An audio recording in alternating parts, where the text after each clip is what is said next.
les participants à cette table ronde. Tout d'abord, Jean-Jacques Bouteau, qui est professeur de communication à l'Université de Bourgogne, directeur d'un laboratoire de recherche sur le sensible, et je pense que certains ou certaines d'entre vous ont déjà lu son ouvrage « Le sens gourmand » paru chez Rocher. 10% pour les membres de Slow Food. Voilà. Bien. Bernard Gagnepin, qui est président de la Fédération régionale des offices de tourisme, trésorier du comité régional du tourisme de la région Centre, secrétaire du CESR région Centre et auteur d'un rapport sur le paysage, du paysage à l'assiette, la région Centre, une région à croquer, paru en juin 2007, et qui à ce titre a fait un certain nombre de préconisations sur la gastronomie et notamment recommandé l'inventaire du patrimoine alimentaire en région Centre. Et bien évidemment, Marc Menot. Alors je ne sais pas s'il est besoin de présenter Marc Menot. Chef peut-être, tout simplement. Cuisinier, voilà. Bien, donc cette table ronde, le thème de cette table ronde est intitulé « L'influence des facteurs régionaux dans la gastronomie ». Alors évidemment, finalement, la première question que l'on va se poser, et une des questions, c'est de savoir si cette question, d'abord, peut-être a un sens. Est-ce qu'on peut parler de cuisine régionale, de gastronomie régionale? Et à partir de cette question peut-être un peu triviale, nous allons essayer d'aborder un certain nombre d'éclairer cette question autour de différentes entrées, qu'elles soient des entrées historiques, culturelles, bien sûr économiques, et nous allons évoquer ces différents sujets en essayant bien sûr de remettre ce thème en perspective des approches les plus récentes de la gastronomie ou de la cuisine, puisque c'est le terme que Marc Menot préfère, et notamment si l'on a en tête le développement international, voire mondial de la cuisine, et pas seulement française, puisque chacun aura en tête les actions d'un certain nombre de grands chefs, et finalement, face à cette forme de mondialisation de la gastronomie, se poser la question de savoir quels sont les restes, quelles sont les racines régionales de cette cuisine mondialisée. Voilà, je vais sans plus attendre peut-être passer la parole à mes différents intervenants qui en quelques minutes vont vous donner leur vision ou leur approche de ce thème, et puis engager immédiatement une discussion, un échange qui devrait se conclure, comme il est de tradition, par une phase de questions-réponses avec la salle aux alentours de 12h, 12h50, 13h, le temps de nous laisser le temps d'aller après prendre un repas à l'hôtel de ville. Voilà, alors messieurs, lequel peut-être souhaite aborder cette question. Première question, donc encore une fois très générale, qu'est-ce qu'une cuisine régionale? Marc Menot. Alors, je vais d'abord, avant de donner ma propre définition à moi, rappeler qu'aujourd'hui, un certain nombre de cuisiniers ici présents sont à Tours, et que vient de disparaître le régional du lieu, qui est Charles Barrier. Je voulais simplement évoquer sa disparition, qui a marqué Tours d'une réputation culinaire très très importante. Ça a été un vrai disciple de Escoffier. Je crois que c'est la première histoire culinaire régionale pour moi à Tours. Pour son mémoire. Je pense qu'effectivement, tous les Tourangeaux qui sont dans la salle se souviendront longtemps des colères de Charles Barrier. Mais de sa rigueur aussi. Et de sa qualité, des plaisirs qu'on a pu avoir dans son établissement. Peut-être, monsieur. Donc la question, alors, c'était les produits régionaux Est-ce qu'on peut parler de cuisine régionale et aujourd'hui, quand on évoque la haute gastronomie, finalement, quelles sont les racines régionales de cette gastronomie? Et est-ce que cette question, finalement, qu'est-ce qu'une cuisine régionale, a un sens? Moi, je la mettrais peut-être sur un fond qui est celui du discours, de l'ordre du discours, en se disant finalement que ces notions de goût, de terroir, de produits régionaux, de gastronomie, finalement finissent un peu par se neutraliser parce que c'est des mots que tout le monde utilise. Quand on voit par exemple qu'une chaîne de restauration rapide, on ne va pas intenter des procès, c'est un peu facile de diaboliser. Mais quand on voit une chaîne de restauration rapide qui vous dit gentiment bah, « le goût c'est nous », quand vous voyez Jean-Pierre Coff qui compose avec un hard discounter et qui en fait l'apôtre du goût, vous dites au fond, tout le monde peut s'approprier le goût. Vous voyez, partout où on va, donc dès qu'on discute goût, gastronomie, terroir, il y a une espèce de non-hiérarchisation des niveaux. Ah ben, pour une raison simple, c'est-à-dire que le goût, c'est à la fois quelque chose d'éminemment personnel, c'est une expérience collective, partagée, mais chacun, il y a un effet de neutralisation aussi, parce qu'on ne peut pas, d'une certaine manière, adopter un principe de validation au goût. Si Marc Menot me dit, moi, ma conception du goût, ça doit être Marc Menot. S'il me dit, moi, ma conception du goût, c'est ça, et qui va panthéoniser une certaine saveur ou un certain produit, moi, je lui dis, moi, Jean-Jacques Bouteau, du fond de mon bureau à l'université, j'ai une autre conception du goût par rapport à vous. Et je peux, d'une certaine manière, un peu le neutraliser. Alors, je pense qu'il faut toujours avoir ça un peu en réserve quand on parle du goût.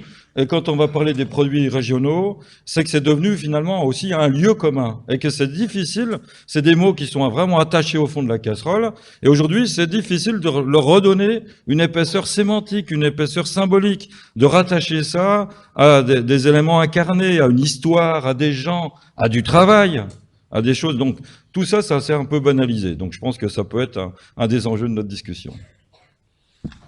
Et alors justement, on parlait de mots attachés au fond de la casserole. Pour vous, Marc Menot, cuisine régionale, quelles sont vos racines régionales? Est-ce que vous revendiquez de racines régionales? Le goût, c'est une chose qui se passe entre deux acteurs, le produit et la bouche.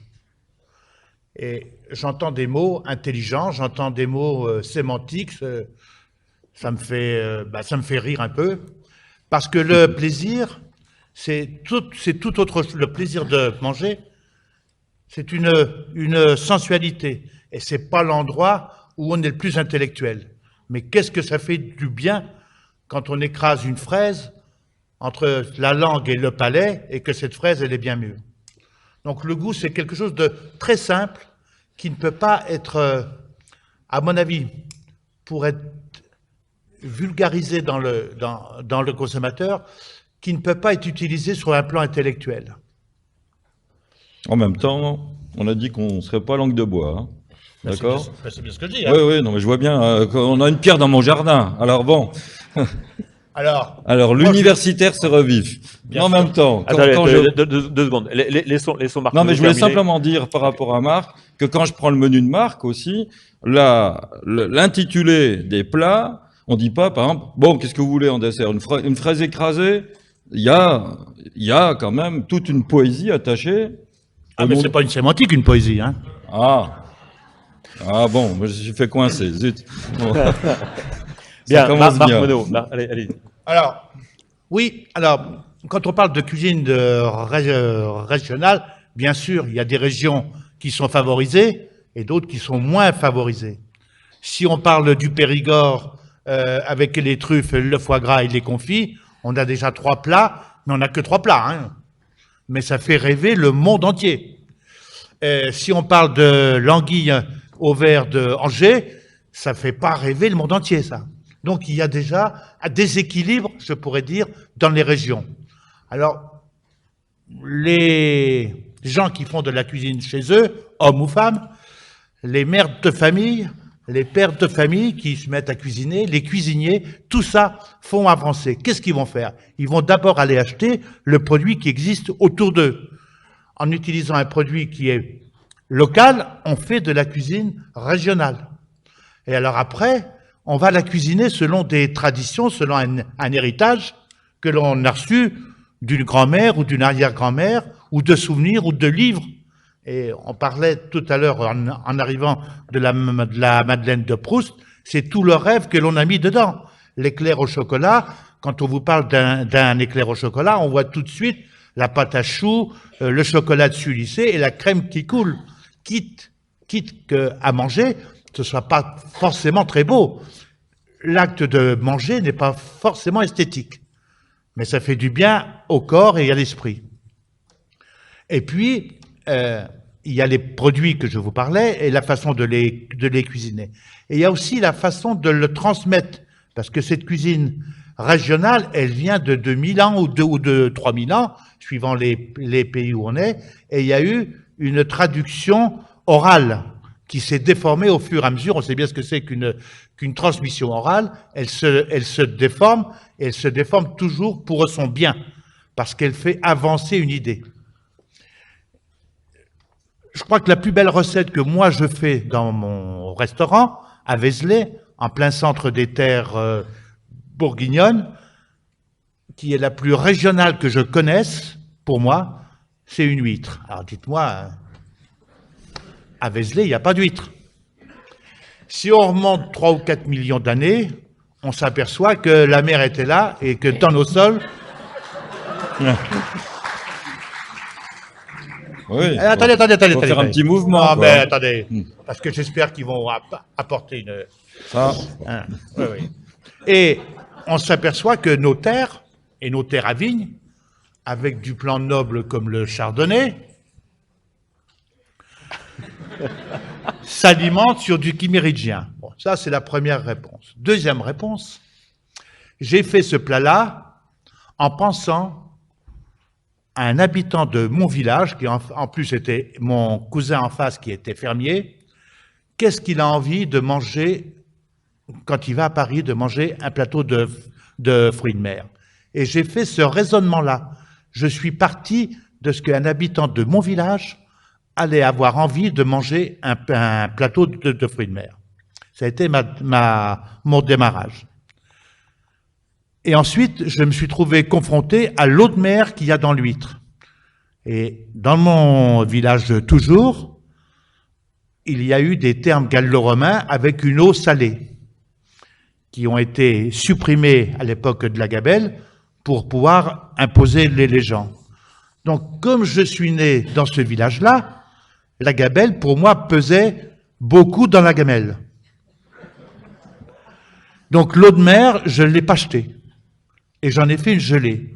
Et j'ai reconstitué une huître crue. Donc, pour quelqu'un qui habite Saint-Père, manger un plateau de fruits de mer, c'est manger une huître crue. Ça ne va pas être de faire cuire une huître. Ça va être de lui ajouter de l'échalote, du vin blanc. Et c'est ce que j'ai fait dans l'huître en gelée. Et je suis arrivé, dans mon esprit à moi, à faire de la cuisine régionale, qui en plus, dans la dimension intellectuelle du plat, ouais, moi je suis mal vu. avait une terminaison romane. Merci.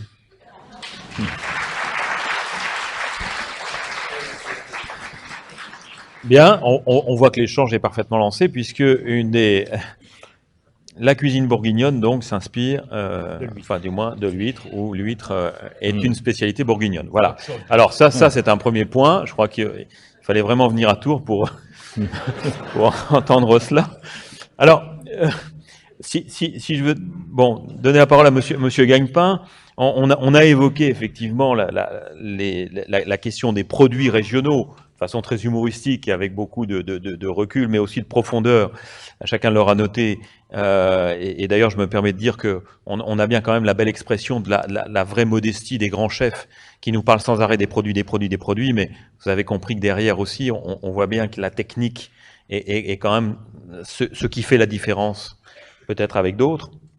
Sur cette question de la relation entre la gastronomie, les produits et l'identité régionale, Monsieur Gagnepin, la région centre, ou du moins le travail, la réflexion que vous avez pu faire sur les produits de la région centre. Oui, alors je ne serai pas le plaideur de la gastronomie régionale par rapport à l'huître, je laisse ça à Marc Menot, mais il est vrai que la région centre, qui est une région qui a une difficulté d'identité, mais à l'intérieur de la région centre, il y a des territoires qui sont clairement identifiés, et dans chaque territoire, on trouve une potentialité, un patrimoine alimentaire de renom. C'est pas je crois le forum qui touche l'inventaire du patrimoine alimentaire qui est lancé, et on se rend compte que ce patrimoine alimentaire est issu aussi d'un patrimoine paysager. Donc c'est vrai que dans le rapport du paysage à l'assiette, tout est dit dans le titre, la région centre, une région à croquer. On part du postulat du paysage, parce que en fin de compte, les vacances réussies, ça se résume en 3 mots. C'est beau, on y mange bien, ils sont sympas. Hein, je suis Maintenant, c'est pas cher. Maintenant, c'est vrai, mais je crois que ça vient après. Mais c'est vrai que à l'heure actuelle, on a cette problématique du prix par rapport au produit. Hein, ça, il faut pas le nier. Et donc, quand on dit c'est beau, on voit bien que ça fait référence à des valeurs paysagères, hein, à un patrimoine paysager, mais chaque territoire a son patrimoine paysager, et de ces paysages sont issus des productions, une attractivité touristique, pardon, et aussi des produits qui sont des produits de terroir, qui sont issus d'une terre, d'un paysage, d'une culture, c'est ce que j'appelle l'identité culturelle, et par rapport à ces produits, d'un savoir-faire, mais d'un savoir-faire qui est souvent local aussi. Et puis, on y mange bien, ben on voit bien, on voit l'émergence aujourd'hui d'une autre forme de touriste, le touriste mangeur, puisque les vacances sont devenues le temps du bien manger. On a plus le temps, même si à midi le touriste ne va que vers une restauration rapide, ça peut être une restauration rapide faite à base de produits du terroir. On n'est pas obligé de faire la même restauration. Alors, devant cette massification de la restauration, devant l'industrialisation de l'agroalimentaire, il y a une demande forte sur l'authenticité, le naturel vis-à-vis des produits. Donc, et ça, on est bien sur un phénomène identitaire, le produit régional, la cuisine régionale, collant à son paysage. Et j'allais dire aussi, et vous allez me dire, et pourquoi ils sont sympas, ça c'est le côté humanisme, c'est l'homme. On est quand même en région centre, berceau de Rabelais, ce sont les rencontres François Rabelais. Quand on parle d'humanisme et quand on parle de gastronomie, on voit bien la relation entre l'humanisme et la cuisine. Hein, pardon Marc, mais et la cuisine. Donc autour de nous, ces territoires identifiés entre paysage, cuisine et humanisme font des territoires d'attraction touristique tout à fait importants. Monsieur Gagnepin, est-ce que c'est pas un peu ringard de parler d'identité culturelle? Alors je ne veux pas aborder de sujet brûlante actualité, hein, j'ai pas de quand on parle raccrocher des produits et avec l'identité culturelle d'une région, est-ce que ça a un sens? Je prends un exemple très simple. On nous parle ici en Touraine de la géline de Touraine, on nous parle du pigeonneau de Racan, mais que je sache, la géline de Touraine, c'est une variété qu'on peut élever aussi en Bretagne ou en Alsace, là où on sait bien faire des volaillers, des grandes. Le pigeonneau de Racan, on peut en faire partout. Est-ce que finalement, c'est pas quelque chose d'un petit peu Oui, non. Je crois qu'on peut répondre à 3 voix. Hein, oui, à 3 voix, oui, c'est non, c'est non. Géline de Touraine, c'est en Touraine. En Alsace, elle va s'appeler autrement. Même si le clone de la génine elle-même, on n'aura pas la même saveur s'il est élevé sur un maïs d'Alsace ou un maïs du sud de la France ou un maïs qui est dans la région de Loire.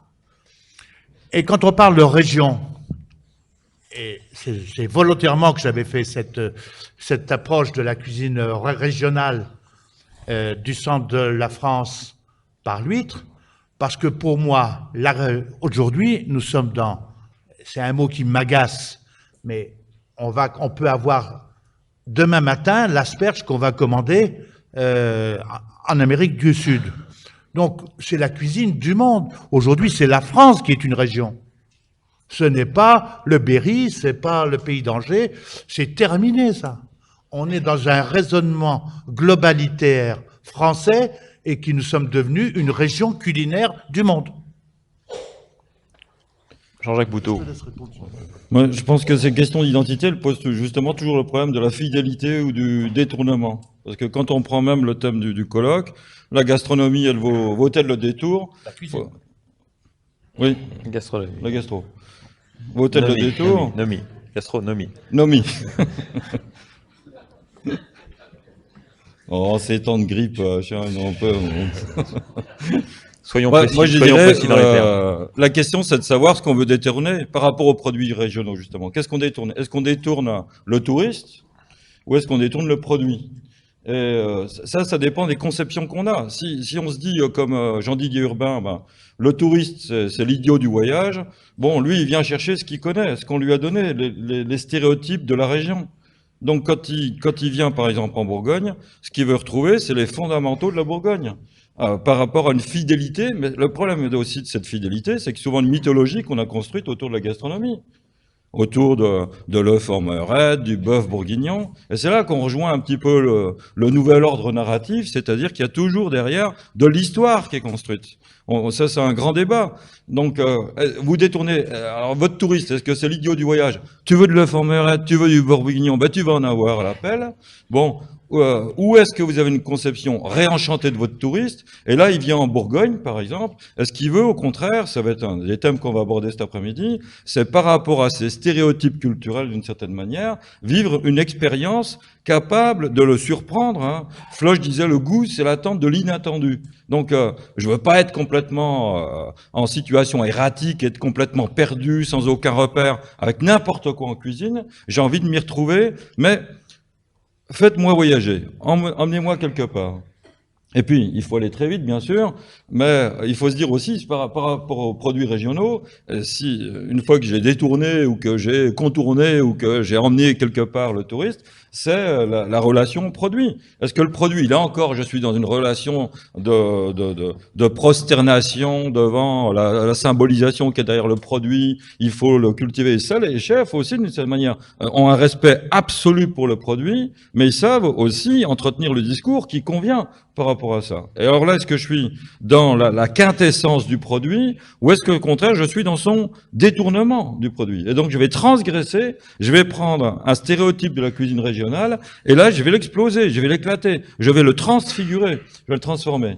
Et là, bon, on voit bien les chefs qui jouent balle au centre et puis ceux qui dégagent en touche, qui vont d'une certaine manière redéfinir ou redéployer un nouvel imaginaire autour du produit. Donc on voit bien que ce détournement, il fonctionne à plusieurs niveaux. Si je continue le petit exposé sur l'huître, je sers cette huître comment? Je sers cette huître avec un morceau de pain toasté et une crème de camembert. Pourquoi? Parce qu'au bord de mer où l'huître est élevée, il y a aussi des prés des vaches. Donc j'ai un lien, et là je rejoins, j'ai un lien intellectuel important, c'est que j'ai marié un produit qui est en dessous du niveau 0 avec un produit qui vit au-dessus du niveau 0. Et on peut leur répéter, le bœuf carotte, ce n'est que ça. Le poisson épinard, ce n'est que ça. Et je dis qu'en faisant cette démarche-là, d'utiliser le niveau 0 comme point de référence et d'utiliser toujours dans une recette un produit qui vit en dessous du niveau 0 avec un produit qui vit au-dessus du niveau 0, on fait de la régionalisation de son pays. J'ai le cas, par exemple, j'ai un autre cas avec du foie gras, ce n'est pas de mon pays, mais dans mon pays, il est tradition d'avoir une potée aux haricots. Eh bien, j'ai fait cuire le foie gras dans ma potée de haricots. Et je pourrais vous en citer comme ça une bonne centaine. J'ai un autre pays que j'utilise, ça va être l'époque bientôt, qui va être la cueillette de l'olive. Et en dessous des oliviers en Provence, il y a quoi? Des truffes. eh bien, vous cuisinez des olives avec des truffes, vous faites de la cuisine régionale, qui n'a jamais été fait avant. Mais c'est ça qui reste, c'est l'éthique de son pays, de la façon dont on mélange les choses qui sont dans votre sphère de vie. Ça aussi, c'est un élément de la régionalisation.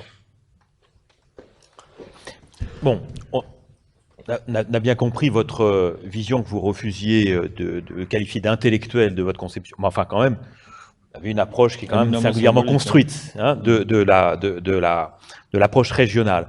Pour autant, il y a quand même un courant à la fois de la demande, de recherche d'authenticité, de produits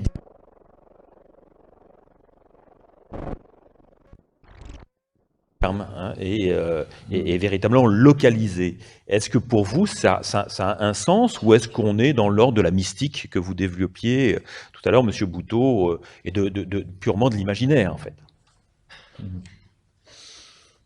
Moi, je pense que ça a un sens. On le voit bien dans notre discussion. Le problème, on peut l'attaquer par tous les angles ou par tous les niveaux. Il y a des chefs qui vont travailler plus sur un niveau de symbolisation du produit. Moi je pense que on sera peut-être d'accord sur le fait que quand on mange de toute façon un plat, évidemment, on est au contact de saveurs, on est au contact de textures, mais on mange des signes aussi, bien évidemment. On mange des signes. Les signes, ils sont dans la proposition même que constitue l'huître. Il faudrait voir chez Marc comment elle se présente. Quel est le programme gustatif qu'elle augure dans sa présence même, dans sa manifestation même. Je dis manifestation comme si c'était pas une présence neutre. Elle dit quelque chose, elle invite à quelque chose, elle ouvre un programme gustatif. Et ce qui est dans l'assiette, donc constitue déjà une proposition, une invitation, une proposition, et qui prend place dans un environnement plus large, qui est celui de la table, des circonstances, du moment, d'un certain nombre de choses, que le chef doit s'employer à recréer.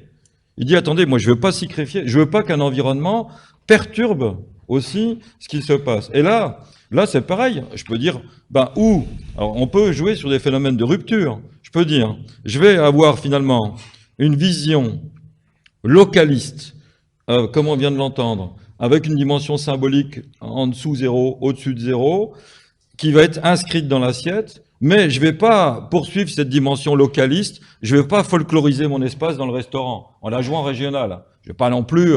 Là aussi, c'est des choix, je dirais, stratégiques de la part de la restauration. De se dire, on va finalement jouer complètement l'imaginaire régional dans le produit, dans la folklorisation de tous les signes qui enveloppent, évidemment. Alors ça, c'est des choix. La plupart du temps, les grands chefs ou les grands cuisiniers, si Marc préfère qu'on le dise grands cuisiniers, ils vont inscrire ça dans l'assiette. Après, la restauration, la table, l'environnement va parler à l'imaginaire à d'autres niveaux. Et donc, je ne pense pas qu'on puisse faire une réponse unique. C'est vraiment une démarche qui réfléchit.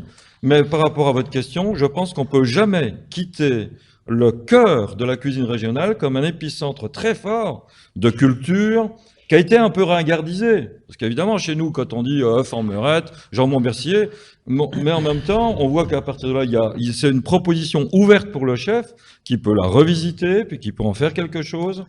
Et il faut toujours voir ça comme une espèce de point d'interrogation pour le dégustateur, pour le mangeur. Et là, on ne peut pas occuper l'espace trop longtemps, mais ça nous renvoie toujours à celui qui mange. Qu'est-ce qu'il est finalement? Quelle est sa capacité? Est-ce que c'est la misère du sensible en se disant « mais les gens, de toute façon, ce qu'ils achètent, c'est de l'étiquette, ils achètent de l'étoile, ils achètent de la table, ils achètent de la renommée, ils achètent du marketing gastronomique, ils achètent... Ils n'ont même pas de mots pour définir ce qu'ils sentent, donc il faut vraiment les orienter. Ou est-ce qu'au contraire, on capitalise sur la sensibilité? Comme on le fait, moi je pense, comme il faut le faire, parce que dans le goût, il y a un humanisme, et il faut avoir une certaine conception, évidemment, de celui qui mange. Et de se dire, tiens, goûte déjà ces produits régionaux, et tu partiras d'un cœur extrêmement fort. Bon, et puis après, le bistrot du coin, il fera ce qu'il peut, par rapport à lui, il fera le jambon persillé classique, et puis si on va chez Marc Menot, là, on aura quand même une forme de sublimation du produit, quand même. Une proposition extrêmement dense, extrêmement forte, esthétique, qui m'oblige à bouger, qui me dit, attention, Bouteau, tu connais pas ça. Et tu vois, mais par exemple, une capacité très forte qu'on n'aurait peut-être pas dans la cuisine plus ordinaire, qui est l'attention.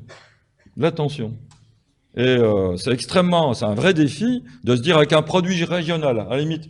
Parce que quand Marc dit huître, tout le monde rigole, parce que huître, c'est pas quelque chose qui déclenche dans l'imaginaire.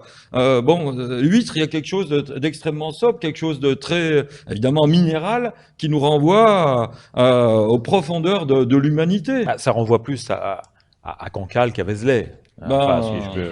Ça nous Ça- renvoie même au paléo, je sais pas quoi. Donc ça nous renvoie. Mais c'était de la provocation, Non, ça, bien sûr. bien sûr, bien évidemment.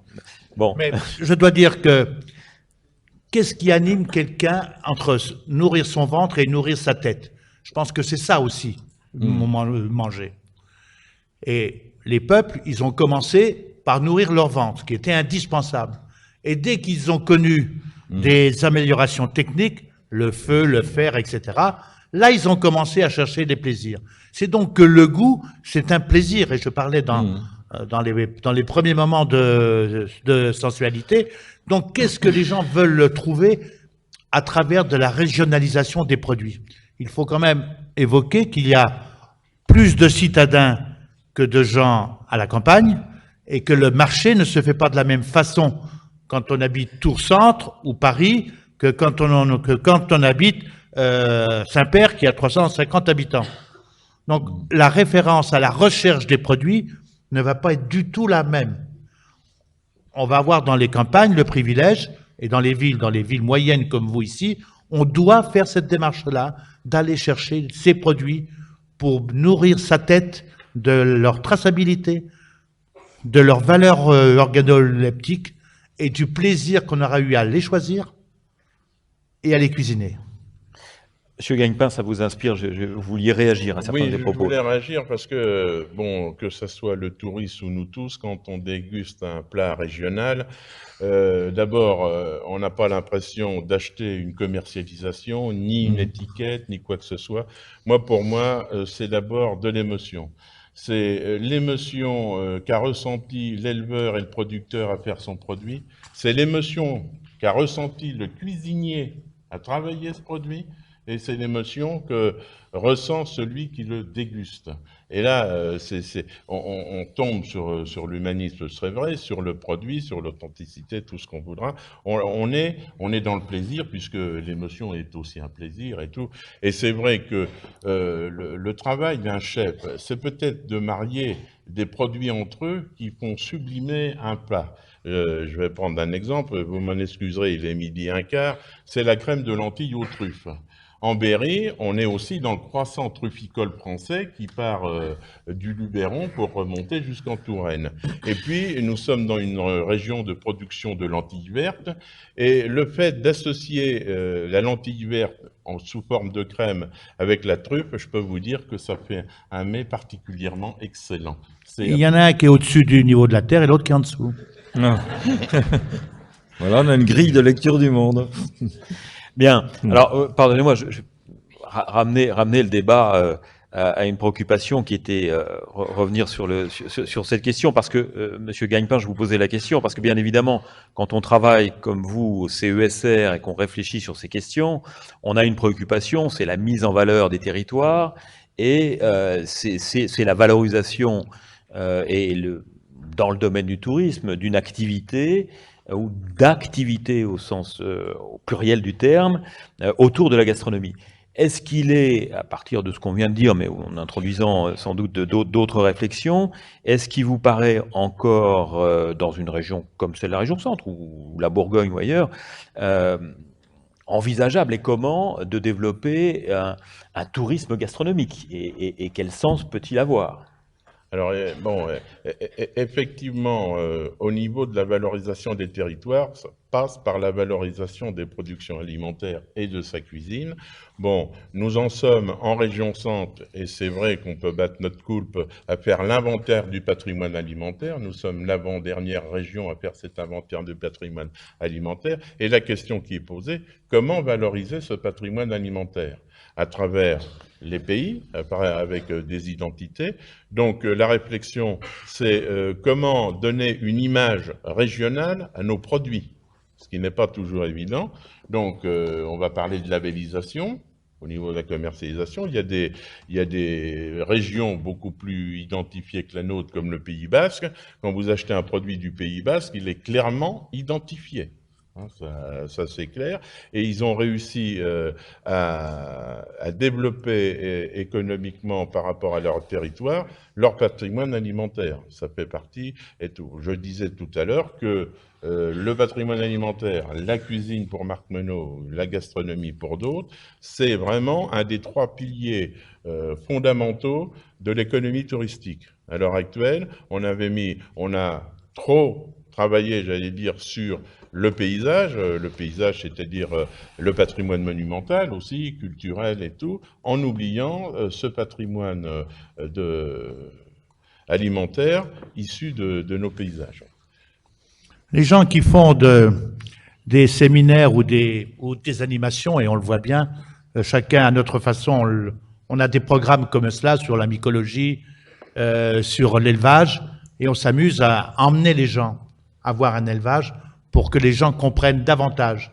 Et je pense que c'est certainement un axe à approfondir sans que ça tombe dans le Mickey Club, sans qu'il y ait une dégénération d'un programme qui pourrait être établi, c'est d'aller voir comment les produits sont fabriqués.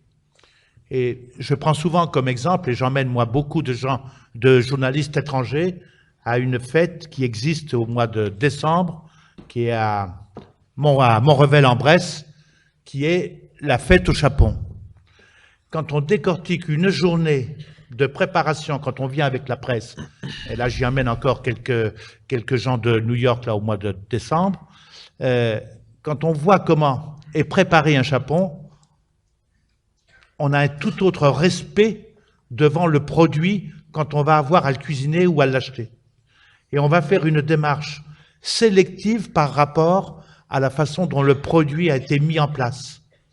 Et on s'aperçoit que ce touriste-là est à développer avec homéopathie en même temps. Il faut faire attention. Ne pas tomber dans les chaînes de montage. Mais expliquer aux gens pourquoi un chapon est différent d'une volaille, pourquoi ça coûte plus cher et pourquoi le résultat est là. Et je vais vous en donner quelques exemples très brefs. Un chapon, vous savez qu'il est, à partir du mois de juillet, c'est le coq qui est castré et qu'on lui a coupé la crête. Il est ensuite au champ pendant environ 3 mois et à partir du 15 octobre, on l'enferme dans une cabane noire qui est protégée par de la laine pour pas qu'il s'abîme. Et là, c'est là où l'homme est quand même exceptionnel, c'est qu'il est arrivé à construire une nourriture qui permette une mutation normale des chairs de ce qui va devenir un chapon. Par exemple, il va faire des mélanges, des bouillies de maïs, de miel, de noix écrasées, de choses comme ça. Et ça va apporter à l'animal qui est nourri une consistance et une texture qu'il n'y a nulle part ailleurs. Et quand on voit cette démarche-là, quand on voit avec quel souci, quelle rigueur, quel héritage les gens qui le pratiquent le font, j'ai vu des gens pleurer parce qu'ils n'avaient pas un premier prix. Donc c'était dans leur famille depuis un siècle, on devait recevoir au moins une fois le premier prix tous les 5 ans. Ça veut dire qu'ils avaient mal travaillé. Et il faut attendre 1 an pour recommencer ça. Et quand on a donné cette culture-là aux gens, je pense que les gens sont prêts à manger très bien. Et simple. Je veux bien intervenir parce qu'effectivement, une des pistes que vient d'indiquer Marc Menot, c'est la patrimonialisation, excuse-moi, c'est difficile à dire, des fêtes et marchés locaux. C'est sûr que ça ne peut pas être un tourisme de masse, ça on est bien d'accord. Mais toutes les associations aussi de recherche génétique, que ce soit des recherches végétales ou animales, font preuve didactique ou pédagogique pour faire voir un peu ce que sont leurs produits, comment ils sont élevés, comment ils sont produits. Et ça, je crois que c'est important parce qu'on a un autre regard dans l'assiette quand on mange une belle fille plutôt que une golden. C'est plus la même chose. Hein. Oui, alors moi je vais faire un peu de provocation quand même. Est-ce que ça, c'est pas une vision un peu idéale? Et cette espèce de sacralisation, voilà, cette sanctuarisation, et pas à contre-courant quand même d'un certain nombre d'évolutions, de recherches sur les produits bien sûr, mais aussi sur la cuisine. Et je ne peux pas m'empêcher de parler, d'évoquer un sujet qui va peut-être faire fâcher, mais la cuisine moléculaire. Quels sont les, par rapport à ce que vous venez de dire, cette recherche quand même que tout le monde s'accorde à dire assez prometteuse et qui, alors on aime ou on n'aime pas, hein, ça c'est un autre sujet, mais qui est quand même qui fait parler au moins, hein, et qui fait débat. Et quelle est la relation qu'on peut faire avec ce respect du produit, ce respect, cet ancrage culturel, historique que vous venez de décrire. Ouais, pour moi, la cuisine moléculaire est plus une recherche scientifique qu'une véritable cuisine. J'ai pas souvenance que ma grand-mère faisait de la recherche moléculaire derrière ses fourneaux, et même si intellectuellement c'est intéressant, même si c'est bon, ce n'est qu'au niveau de la recherche.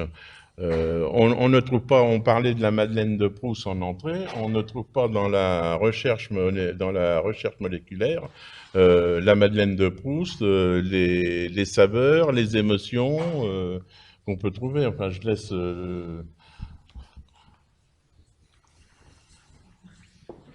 J'ai entendu cuisine, comment? Moléculaire. Ça, j'en étais sûr. J'en étais sûr. Je connais pas et je suis pour. Les cuisiniers font de l'expérience moléculaire tous les jours, depuis des millénaires. On sait très bien que quand on cuit un aliment, un poisson, une volaille, une viande, un légume, que cet aliment est composé d'un certain nombre de produits, entre autres l'eau. On sait très bien que si on fait cuire un aliment à la température d'ébullition de l'eau qu'il y a dans l'aliment, elle va s'évaporer. Elle va faire que des fibres. Il nous restera donc à manger que des fibres. Et on dit souvent, c'est sec. Donc, la technologie culinaire, moléculaire, permet de faire avancer des choses que l'on faisait comme M. Jourdain de la Prose sans le savoir. Et ça nous ébahit. Et ça m'épate. Parce qu'on a respiré un ballon qui contenait une ébullition de champignons. On est épaté, mais on n'a toujours pas mangé, hein. Alors c'est une découverte de sensations, c'est une découverte de saveurs. Et il faut surtout encourager celui qui l'a mis en place, qui s'appelle Fernand Adrian de chez El Bulli, qui a réussi à redorer le blason de la cuisine espagnole qui n'existait plus. Il est tombé à une époque où on venait de terminer l'expérience de la nouvelle cuisine et on était en train de se chercher un petit peu tous et on n'avait pas rentré la cuisine dans le monde de l'écologie. Cette fois-ci, on est rentré, nous, la réaction française, à l'expérience culinaire moléculaire. La réaction des cuisiniers français a été de dire, eh ben nous, on va revenir à ce qu'on n'avait pas encore trouvé, c'est-à-dire le produit. Et là, c'est une véritable bataille qu'on est en train de gagner vers les producteurs et vers les consommateurs. Pour ce qui est de la cuisine, et je vais le dire parce que c'est plus facile phonétiquement à dire, de la cuisine moléculaire, elle a apporté son rôle important de l'évolution de la cuisine. Alors, est-ce que c'est un miracle de mettre dans l'azote liquide un jus d'orange frais et d'en faire un glaçon? Non. Est-ce que c'est... Et ce n'est pas de la cuisine. C'est une réaction, c'est une expérience chimique.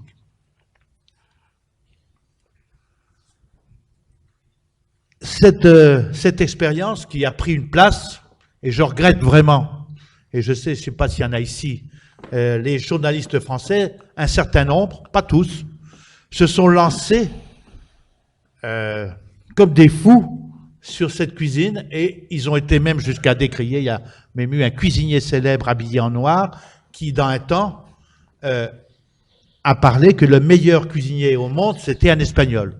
Non, c'était le meilleur cuisinier de ce qu'il faisait. Chaque cuisinier est le meilleur de ce qu'il fait. Donc donner déjà qu'un cuisinier français aille dire ça, c'était quand même un peu gros. Il est revenu sur la chose et il l'a bien exploité d'ailleurs, intelligemment. J'ai perdu mon fil. Moléculaire, on va dire des gros mots. Non, Oui. Moléculaire et régional, Non. c'était ça le sujet. Et qu'est-ce qui s'est passé? C'est pas ce machin-là. Oui, c'est pour ça que Qu'est-ce qui s'est passé? On était dans les années 95-98. C'est vrai qu'il y avait... la cuisine française ne savait pas très bien ce qu'elle devait faire. On venait de terminer les 30 ou 40 glorieuses. On était dans une économie difficile. Les prix commençaient à être mis en accusation. Donc tout le monde se cherchait un peu. Et la cuisine d'expérience moléculaire est arrivée. Et à ce moment-là, on a tout de suite sauté sur l'occasion pour capter ce que la cuisine française a toujours fait. Elle est allée piller les autres cuisines du monde entier. Et on se l'est approprié, on l'a muté, on l'a fait à notre façon à nous. Et on est revenu, on a interprété les recettes d'ailleurs en cuisine régionale. Et il s'est passé que on a eu un président de la République de l'époque qui a osé se battre contre une idée d'Al Irak. C'est mon analyse à moi. Elle ne regarde que moi. Vous en penserez ce que vous voulez. Vous pourrez vous l'approprier si vous le souhaitez. Et que la presse américaine est venue se faire le chantre de la cuisine espagnole. Pourquoi?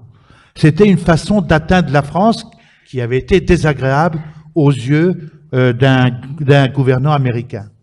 Et ça a marché.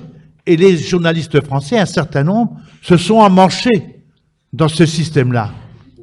Et il y a eu les expériences, les livres que vous connaissez, le livre allemand de Pink, les expériences malheureuses qu'il y a eu avec ces expériences moléculaires, qui aujourd'hui ne sont pas à rejeter du tout.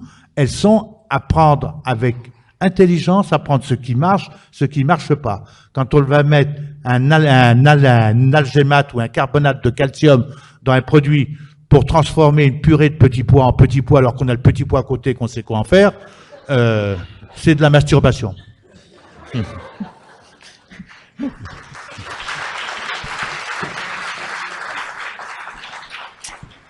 Bien, on vient longuement de parler, bien sûr, de l'excellente cuisine catalane. difficile Chacun d'enchaîner, l'aura repéré. Je suis pas certain, je suis pas convaincu qu'effectivement Ferran Adrià ait magnifié la cuisine catalane au travers de son expérience, même si j'en reconnais l'intérêt au titre d'expérience. Jean-Jacques Boutot, sur ce sujet-là. Bon, on revient sur cette idée de stabilité ou de rupture, c'est-à-dire que la cuisine régionale, ça reste quand même l'imaginaire de la stabilité, de la permanence, de la transmission, de la tradition. Et là, on est avec, quand on parle de Ferran Adrià, on est quand même sur un geste de rupture. On est aussi dans des logiques de performance qui sont intéressantes à analyser aujourd'hui. On dit tout le temps, une information, c'est une différence sur une différence. Donc il y a un effet de surenchère, d'entrer un peu dans la performance gastronomique, dans la performance culinaire. Performance au sens artistique du terme. Oui, performance au sens artistique et aussi jusqu'à des logiques d'extravagance. Il faut voir aussi que les gens qui viennent... Alors, il faudrait distinguer ceux qui vivent dans un imaginaire qui est celui de la table, convivial, simple, dans l'ordinaire des plats qui reviennent souvent sur la table. Et puis cet imaginaire de la gastronomie qui lui peut se déployer dans des marges extrêmement larges. L'idée de la performance, c'est aussi que la plupart des gens qui parlent de la table aujourd'hui, alors Marc a raison de dire, on invente quelquefois l'eau chaude, parce que peut-être que dans le paléo, vous êtes déjà de la cuisine moléculaire, ou que très très longtemps, on jouait sur les textures, on jouait sur un certain nombre d'éléments. Donc on invente l'eau chaude. Ce qui a vraiment changé, c'est le regard, évidemment, du mangeur sur lui-même, sa réflexivité, quelle image il se donne, comment il travaille son identité, et aussi la bulle informationnelle dans laquelle... Il faut penser que tous les mangeurs aujourd'hui vivent dans cette bulle informationnelle où ils sont surinformés par la télévision, par les fiches cuisine de L, par les blogs culinaires. Vous regardez l'explosion des blogs culinaires aujourd'hui, où tout le monde dit, avec des petites performances, qui se voit, par exemple, aujourd'hui, dans des séquences gastronomiques simples. L'apéro. L'apéro, aujourd'hui, c'est plus cacahuètes Pernod, c'est fini, d'une certaine manière. J'espère qu'on n'est pas sponsorisé par Pernod, mais regardez les prouesses que les gens font à ce moment-là, qui est un moment critique, hein, où il faut gérer la temporalité. On est en retard, ça s'agite en cuisine, et en même temps, il faut gérer un peu ce flux-là.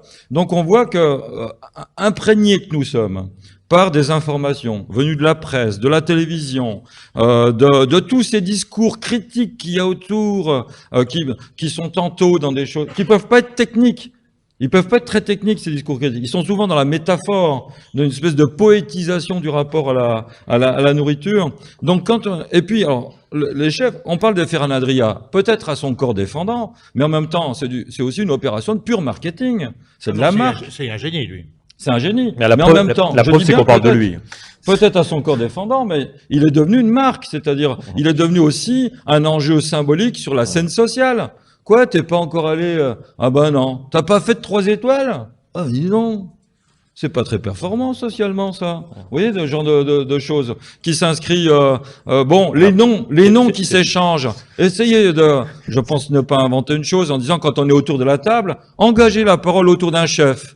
Ah ben je suis pas allé chez Melo, mais ah oui, mais je suis allé chez et donc ces petites performances. Ah, je suis allé chez Bras. Ah là, mais là essayez aussi, de faire un œuf de faire un œuf Meuret chez vous, et essayez de faire un œuf moléculaire.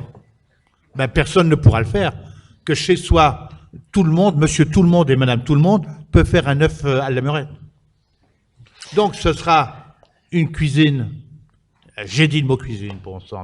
Ouais, non. Ce sera une expérience qui est intelligente, qui est attirant pour l'esprit, mais qui n'est pas attirant pour le repère. Ouais, d'accord. Alors, pour non pas terminer ce débat, parce qu'on a ouvert un certain nombre de portes, on est bien loin d'avoir l'ambition d'avoir répondu, mais on avait envisagé de terminer peut-être avant de laisser la parole à la salle, par une dernière question. Finalement, on y a indirectement répondu, qui était celle de savoir si on pouvait envisager d'exporter une cuisine régionale sans la dénaturer. La préoccupation économique, évidemment, revient derrière. Hein. On est toujours sur cette idée du modèle économique derrière la gastronomie. Et finalement, est-ce que, au travers de ce qui vient d'être dit, est-ce qu'on peut envisager d'exporter une cuisine régionale sans la dénaturer ? Je n'emploierai pas le mot dénaturé. Est-ce que l'on peut transporter l'éthique culinaire d'une cuisine régionale? Je réponds oui. Quand je voyage dans le monde et que je vais faire des plats à l'étranger, je n'emmène jamais un produit avec moi. Ah, vous me direz, alors, on vous parle comme ambassadeur, c'est cela. Non, nous sommes ambassadeurs de l'idée culinaire. Quand on arrive dans un produit et qu'on vient avec notre produit français, c'est une insulte à faire à ces pays-là. Donc on y fait très attention. Ça n'empêche qu'on peut leur conseiller de prendre nos clones ou nos espèces, et ça existe pour le charolais, ça existe pour la volaille. Certains pays d'Asie se sont mis à importer des espèces animales ou végétales qui viennent de nos pays. Mais nous, cuisiniers, on va donner l'idée de ce qu'est le plaisir culinaire le plaisir de la table, le plaisir de la famille et des amis. Le plaisir, ce qui se partage, ce qui est autour d'une table ronde ou rectangulaire. Ce qui n'est pas devant un frigo debout à grignoter ceci, cela, qui sont des produits mutés. Alors, oui, ça se vend bien à l'étranger. Nous sommes reçus, quand un cuisinier se déplace, nous sommes reçus comme des ministres, je peux vous le dire. Et je racontais tout à l'heure, mais comme des ministres, comme des serviteurs, mes ministres. Je racontais tout à l'heure une anecdote qui m'est arrivée il y a déjà longtemps, une vingtaine d'années. J'arrivais à Hong Kong, j'avais voyagé en première. Vous voyez, c'était déjà des privilèges. Et dans le bas de l'échelle de coupé, il n'y avait pas encore les tapis qui se détendent, là, qui s'approchent de l'avion. Il y avait un tapis rouge et une Rolls, pour moi. J'avais 40 ans à l'époque et j'étais pas peu fier. Hein. Je bêchais même. Hein. Et j'arrive, donc, je monte dans la Rolls, je passe par la douane, c'est quand même génial tout ça. C'est que des privilèges, c'est pour ça que je parle de ministre, serviteur. J'arrive chez les gens qui m'avaient fait venir pour leur faire des repas. Je vais voir le monsieur qui dirigeait, je lui dis, écoutez, je vous remercie infiniment de m'avoir reçu comme cela. Vous m'auriez envoyé une Mercedes. J'essaye d'en faire une blague en plus, en me croyant intelligent. J'aurais eu une Mercedes, je serais venu quand même. Et il m'a dit, mais monsieur Menot, le problème n'est pas là. À vous de repartir en Rolls. Eh bien, je peux vous dire que je suis monté dans ma chambre, j'ai vu mes gars, j'ai dit maintenant, on ne s'amuse plus. Donc c'est bien pour vous dire, ça s'exporte, mais ça s'exporte comme serviteur. Serviteur de la France, serviteur de notre éthique culinaire et vendeur de nos produits. Mais on ne part pas avec nous. Monsieur Gagnepin. Oui, pour aller dans ce sens-là, c'est vrai que le produit régional ou la cuisine régionale n'est jamais aussi bonne que dans son pays d'origine. Vous savez, moi je suis un gourmand, peut-être un gourmet. Quand je ramène de la charcuterie du Pays Basque, oui, ça se voit, je suis un peu frappé d'alignement. Mais c'est peut-être aussi un peu la faute des grands chefs. Hein. Malgré, non, mais c'est pas vrai parce que malgré qu'ils ont fait beaucoup d'efforts pour que les aliments soient moins gras, mieux cuits, c'est vrai. Et moins gros. Et moins, et plus cher, hein, et plus cher. Hein. Avec une TVA. Vous avez remarqué que dans la cuisine moderne, mais qui est définie, moins il y en avait dans l'assiette, plus la ligne était faite. Bon, bref. Donc, il est vrai que, bon, quand je ramène du saucisson de pata negra, enfin du cochon noir du Pays Basque, qui est un régal, on peut le dire. Je suis pas basque, hein, je suis berrichon, mais je me soigne. Une fois arrivé dans mon Berry natal, eh ben, il n'a pas tout à fait le même goût. Par rapport quand on le déguste dans les montagnes et tout. Donc voilà la différence. Quand je dis que le produit colle à son terroir, colle à son paysage, colle aussi aux gens du terroir, c'est bien ça dont il s'agit. J'ai une autre expérience sur le tourisme qui s'exporte, sur la cuisine qui s'exporte. J'ai travaillé pendant 10 ans pour une grande société de yaourt et de lait. Et il se trouvait que le directeur de recherche avec qui je travaillais était du Berry. Je peux vous dire que 80% des recettes qui sont sorties avaient l'inspiration du Berry. Merci. C'est pas grave. Non, là, c'est une plaisanterie entre Tourangeau et Berrichon, mais certains pourront comprendre. Jean-Jacques Bouteau, peut-être un dernier mot, et puis on va laisser la parole à la salle. Bon, on le voit avec Rogusto, qui se passe en même temps que nous. Par rapport à la question, on voit que, par exemple, les produits Sentinelle, ils n'ont pas vraiment vocation, les produits Sentinelle, à être exportés. C'est quoi ça? Par exemple, c'est la réhabilitation ou la défense d'un produit de terroir qui existe, qui souvent est menacé parce qu'il n'a plus de marché. Et l'idée, c'est la sustainabilité, c'est-à-dire on maintient le produit au niveau local. Là, on s'aperçoit que maintenir un produit local, ça ne veut pas dire simplement le cultiver, réapprendre des gestes, entrer dans une nouvelle logique de production, réhabiliter quelque chose avec toute l'enveloppe culturelle qu'il y a autour. Et là, on s'aperçoit, par exemple, que sur ces produits Sentinelle, il n'y a pas vraiment une logique d'exportation, ça n'a pas d'intérêt. Ils n'ont pas vocation à être exportés, mais ils ont vocation à être respectés.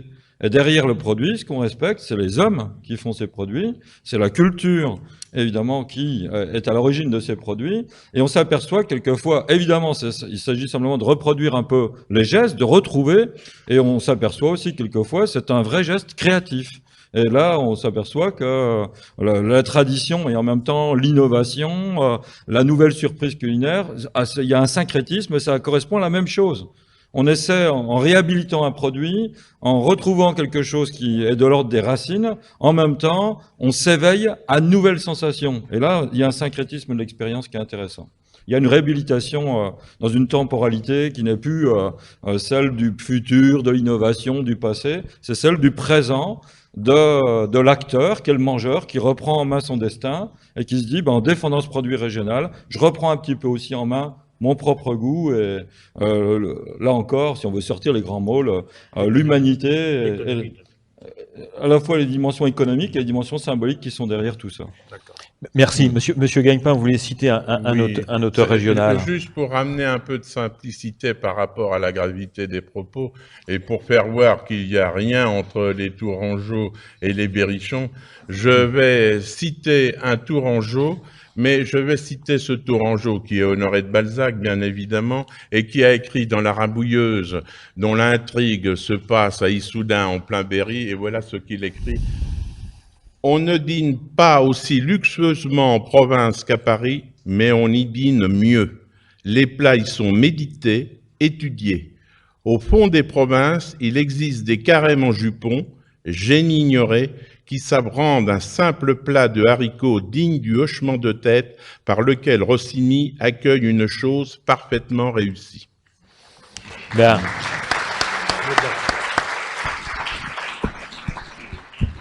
Écoutez, je pense qu'il est temps peut-être de prendre quelques questions. Merci, bonjour. Jacques Madec, donc professeur de cuisine au lycée Jean Guéhenno de Vannes, donc Bretagne, région à forte identité. Donc quelques remarques, je dirais, sur justement la cuisine régionale. Vous parliez tout à l'heure de produits, et est-ce qu'on pourrait pas dire aussi qu'il y a plusieurs types de cuisine régionale dans une même région? C'est-à-dire en fait partir du produit local, s'appuyer sur une recette soi-disant traditionnelle et en faire en fait une cuisine un peu folklorique. Mais il y a aussi la possibilité peut-être d'avoir une cuisine régionale qui s'appuie sur des produits et des traditions, mais qui va jusqu'à l'innovation, c'est-à-dire jusqu'à la transformation de ses propres recettes en les faisant bouger, que ce soit sur le plan, je dirais, matière grasse, puisqu'on parlait de matière grasse tout à l'heure, ou sur le fait de la présentation et autres. Et puis, est-ce qu'aussi on peut pas avoir une cuisine régionale où le jeu est un peu faussé? Et ça, je pense à cela par rapport aux industriels qui vont utiliser à la fois le côté culturel, notre langue par exemple, à partir de l'appellation, mais qui vont travailler sur des produits qui sont absolument pas originaires de la région, ou qui vont faire venir, comme vous disiez, Monsieur Menot, par exemple, des asperges d'Amérique, alors que ils vont se vanter de... Vous n'entendez pas? Non, enfin, il y a une réverbération. Ah, pardon. Et qui vont se vanter de produire des produits locaux. Donc, petite remarque à ce niveau-là. Et est-ce que, pour revenir à la cuisine moléculaire également, est-ce que, en effet, c'est pas simplement une innovation technique qui peut être aussi bien prise dans une cuisine dite extrêmement moderne, mais qui sera peut-être plus un côté snobisme d'une certaine élite, et par contre aussi qui peut bénéficier à une cuisine régionale dans l'innovation des préparations?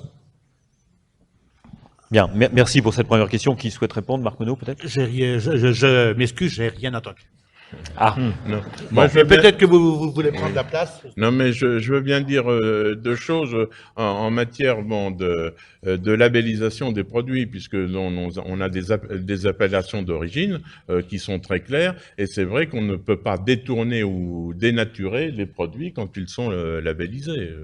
On voit bien de quoi il en est par rapport aux industriels, mais il ne faut pas non plus crier haro sur les industriels. Il y en a qui font des produits véritablement... Il y a le pire et le meilleur. Oui. je crois, et il y a un produit, il y a une appellation qui est sensible à tout le monde depuis quelques années, c'est l'appellation bio. Personnellement, je suis, à côté de l'activité de restauration, je suis vigneron. Et je suis passé cette année en bio. C'est-à-dire, j'ai fait la démarche pour passer en bio, et j'ai 2 potagers que j'ai passés également en bio. Je peux vous dire que c'est dur. Hein. C'est dur à faire, c'est dur à cultiver, parce qu'on n'a pas l'esprit, c'est-à-dire, j'ai pas encore l'esprit totalement formé à cette démarche-là. Alors, est-ce que les produits qu'il y a au bout sont mieux? J'en suis pas sûr. Est-ce qu'on est plus garanti? Peut-être. Donc c'est une labellisation est une démarche pour aller vers le mieux. Alors il faut encourager tout ce qui est label et qui va vers le mieux. Bien, si vous me permettez de répondre, je crois qu'effectivement dans cette mise en valeur, dans cette revendication régionale, il ne faut pas confondre sans doute les démarches marketing et purement commerciales d'un certain nombre d'industriels pour lesquels c'est une pure démarche commerciale, d'une véritable identité, une revendication et un travail sur des produits régionaux. Et on voit très bien que coexistent malheureusement dans le domaine de l'alimentation les 2 orientations et les 2 choix. Bon. Et je vais compléter cette histoire de vigne. Pourquoi je suis venu à ça? Parce qu'en 2004, j'ai 14 hectares de vignes.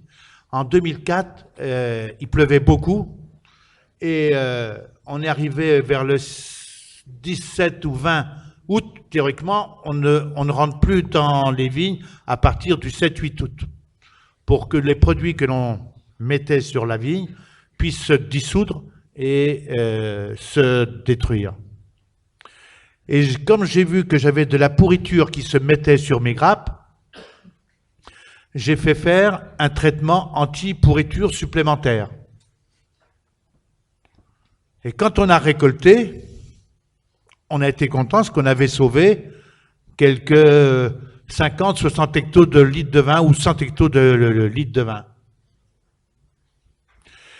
Quand on a fait le vin, on ne s'en est pas aperçu. Quand on l'a mis en bouteille, on ne s'en est pas aperçu. J'ai toutefois, j'ai pris la précaution d'utiliser des bouchons artificiels. Et quand on a ouvert les premières bouteilles 1 an après, j'avais une odeur de bouchon dans le vin. C'était pas le bouchon, donc c'était le traitement. Et c'est ce qui m'a décidé à partir dans le bio. Je vous donne l'explication de ce qui m'est arrivé à moi. Alors, la panacée, cette année, c'est ma première récolte de mon époque transitoire dans le bio. J'ai perdu, je suis passé de 40 hectos à 22 hectolitres. Mais par carence de ma part aussi, parce que j'ai pas su réagir à chaque moment quand il fallait et avec les moyens qu'il fallait. Donc, pour moi, je pense, je me suis sécurisé dans ma tête de faire mieux. Et j'ai fait du vin que je pense meilleur. On verra bien au goût. Autre question? Jean-Marie? Oui, madame. Ça fonctionne? Voilà. Oui. Moi, c'est à l'adresse de monsieur Jean-Jacques Bouteau. Je réagis à ce qu'il a dit sur les mots que l'on met sur le goût. Moi, je suis tout à fait d'accord. Je suis Dominique Montou, je travaille sur l'éveil sensoriel du goût chez l'enfant et je me revendique élève de Jacques Puiset. Goûter, certes, c'est mettre du plaisir et mettre de l'émotionnel, mais c'est bien en mettant des mots sur les sensations perçues qu'on arrivera à décrire et à rendre plus riche ce que l'on a dans son assiette. Et ce n'est pas faire preuve de pédantisme, sauf si les mots sont du vocabulaire appris et pas du tout ressenti, que de décrire.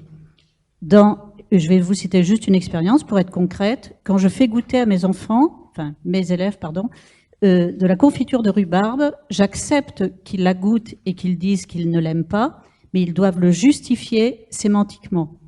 Or, j'ai une petite fille un jour qui m'a dit « Je ne l'aime vraiment pas ta confiture, mais je peux justifier. » Elle m'a dit « Elle est verdâtre et elle a appuyé sur le âtre parce qu'on l'avait appris comme suffixe en grammaire. Elle avait bien compris le côté péjoratif du verbe d'âtre. Elle m'a dit, elle est filandreuse, j'ai l'impression de manger des asperges, et en plus c'est trop acide pour moi. Eh bien, je trouve que mon boulot de pédagogue, justement, c'est d'apprendre aux enfants à mettre des mots précis sur des sensations. Et en plus, quand l'enfant s'interroge sur son corps comme ça et le justifie par des mots, plus il va, pas être dithyrambique, mais plus il va parler du mets, moins il va se jeter sur la nourriture. Voilà, c'est tout ce que je voulais dire sur les mots. Sur les mots, sur... Je sais pas si oui, ça c'est évidemment un domaine passionnant. Merci madame pour votre intervention. La question qui se pose, c'est quel mot? Bon, alors soit, on le voit bien nous à Dijon, il y a un peu aussi en fonction des obédiences scientifiques des uns et des autres, est-ce qu'on va vers un vocabulaire scientifique assez technique? Alors là, évidemment, chez nous, ça va être les chercheurs sur le sensoriel, sur l'olfaction, sur la neurophysiologie du goût, ou est-ce qu'on va vers, alors là, ça va être notre domaine, là, communication, marketing, et alors là, c'est le délire métaphorique. Hein. Les mots des mots. Oui, les mots des mots, le délire métaphorique. Donc on n'avance pas beaucoup parce qu'il y a une tension très forte entre une technicité ou une technicisation du discours et puis de l'autre ce monde d'image. Moi je pense on avait fait venir à Dijon par exemple Régis Marcon, je pense que lui il utilisait des mots, on a évoqué le mot d'attention tout à l'heure. Moi je me souviens ça peut être intéressant avec des jeunes de leur dire tiens on va parler simplement de l'attention que demande un plat. C'est pas un mot spécifiquement gustatif, attention, mais il renvoie à la relation que j'ai avec l'aliment. Lui il disait par exemple en 3 jours je vois à peu près si je vais garder cet apprenti ou non. Il a une expérience très simple que Marc doit avoir aussi. On donne une corvée de patates, par exemple, à l'apprenti, et celui qui n'est pas en immersion dans l'expérience du métier, qui ne s'imprègne pas, qui n'est pas dans l'imprégnation du métier, il maugré tout du matin au soir contre le chef, en se disant finalement je suis dans un 2 ou 3 étoiles et qu'est-ce que je fais? Je passe mon temps à être monotage sur une corvée finalement imbécile.